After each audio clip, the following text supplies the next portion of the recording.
అన్న నమస్తే. నమస్తే అన్న. ఏం పేరు అన్న?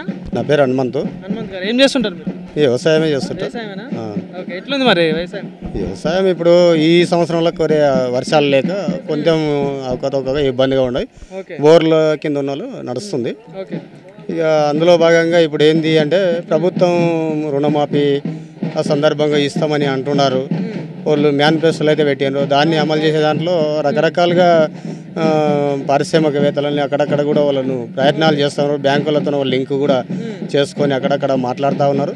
మాట్లాడే దాంట్లో ఆ బ్యాంకుల ఒప్పందంతో ఇంతకుముందే కేసీఆర్ చేసినటువంటి రుణమాఫీకి సంబంధించింది ఇంకా బకాయి ఉంది.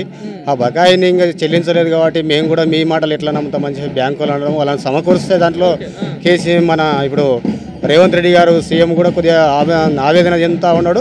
దాంట్లో ఎప్పుడైనా ఇవ్వాలనేది ఆయన మనసులో రైతాంగాన్ని ఆదుకోవాలనేది కాంగ్రెస్ పార్టీకి అప్పటికెళ్ళి ఉంది, ఇప్పుడు కూడా ఉంటుంది.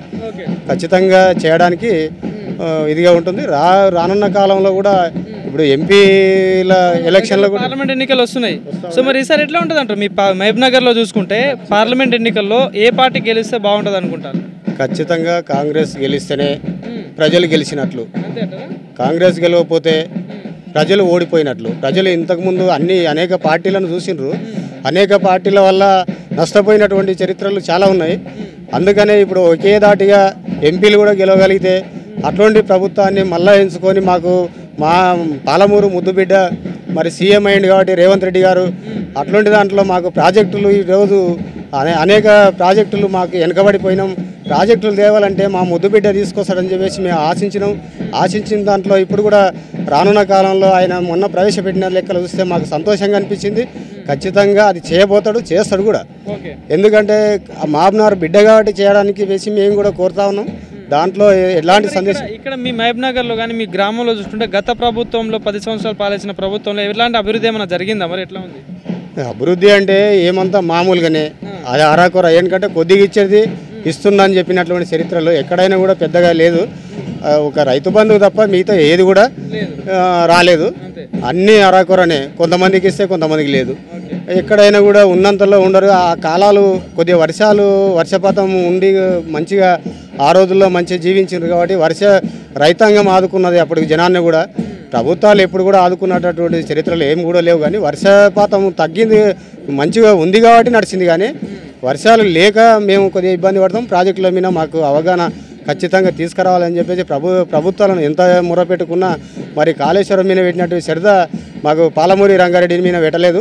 అందులో మేము బాధపడి ఈరోజు ప్రభుత్వాన్ని నెట్టేయడం కూడా జరిగింది. కానీ అంటే గత ప్రభుత్వం మీ పాలమూరు డ్యామ్లు కానీ ప్రాజెక్టులు ఉన్నాయో 80% పనులు అయిపోయినాయి, రైతులకు నీళ్ళు అందిస్తున్నాం, మంచి పచ్చని పొలాలు ఉన్నాయని చెప్పేసి అంటాడు మరి కేసీఆర్.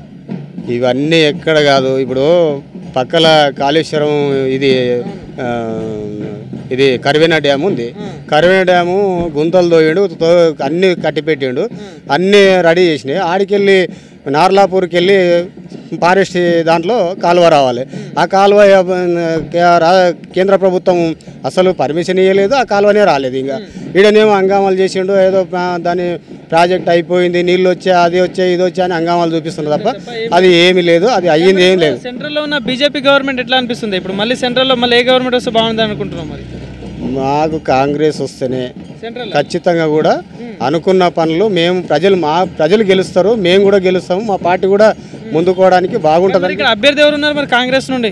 వంశీచంద్ర రెడ్డి అని ఇప్పుడే ప్రకటించారు. ఖచ్చితంగా ఆయన ప్రచారంలో కూడా దూసుకెళ్తా ఉన్నాడు. ఖచ్చితంగా ఇంతకుముందు కూడా గతంలో కూడా కాంగ్రెస్ క్యాడర్ కూడా గ్రామాల్లో చాలా ఉంది. అందులో భాగంగా ఇప్పుడు కూడా ఇంకా క్యాడర్ ఇంకా జమ అయ్యే దాంట్లో చేసే వ్యక్తి అనే వంశీచంద్ర రెడ్డి ఎవరైతే ఉన్నారో ఇప్పుడు గతంలో కూడా పోటీ చేయడం జరిగింది. ఇప్పుడు మళ్ళీ పోటీ చేస్తున్నాడు మీ మహబూబ్ నగర్ నుండి. ఒకవేళ గెలిస్తే మీ సమస్యలు తీర్చి మీకు పనులు చేస్తాడని నమ్మకం ఉందా? ఖచ్చితంగా చేస్తాడు. చేసే దాంట్లో ఆయన పర్సనాలిటీగా కూడా, ఎందుకంటే పని మాట్లాడే దాంట్లోనే తెలిసిపోతుంది. అన్నం మెతుకు జరసేపు కాదు పడి చూసేది, ఒక మెతుకు పడి చూస్తేనే తెలుస్తుంది. ఖచ్చితంగా ఇంతకుముందు మన్యం శ్రీనివాసరెడ్డి గెలిచిన ఒక్క ముఖం కూడా లేదు. ఈయన అట్లా లేదు. గెలవక ముందు కూడా కొన్ని సందర్భాల్లో ప్రజల గురించి మాట్లాడిన వ్యక్తి. ఆ వ్యక్తి ఇప్పుడు కొంచెం అధికారం వస్తే ఇంకా కూడా చేయడానికి ఆయన ముందడుగు చేస్తాడని చెప్పేసి కోరుతాం, నమ్మకం ఉంది. ఓకే అన్న, థ్యాంక్ యూ.